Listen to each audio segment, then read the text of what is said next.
Right guys, for today's video, nandito po tayo ngayon sa Planet Mars.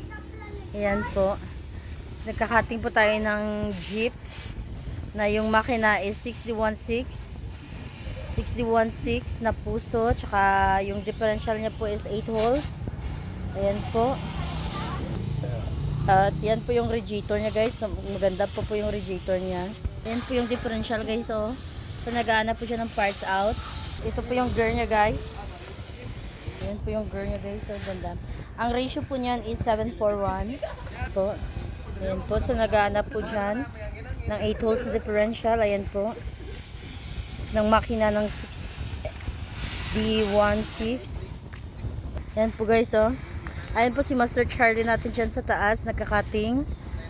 And dito po yung mga busing ni Master Charlie. Ayan po. Ayan po yung mga busing niya guys, oh. Nasa gilid. Ayan, nasa gilid. Yan po yung work nila ngayon guys. Yan po. Habang itong master nila nandyan po sa taas. Nag-cutting. Ayan po. Ayan. Ayan po guys. Ayan na po yung mga metal guys, oh, na natanggal dyan. Mula sa, sa jeep. Ayan na po yung mga metal. Ayan po. Dapat kinuha nyo. Ayan. Oh. Ayan po yun guys. Oh. Kunti na lang guys. Rapid na po yan matapos. Ang tunay nga po,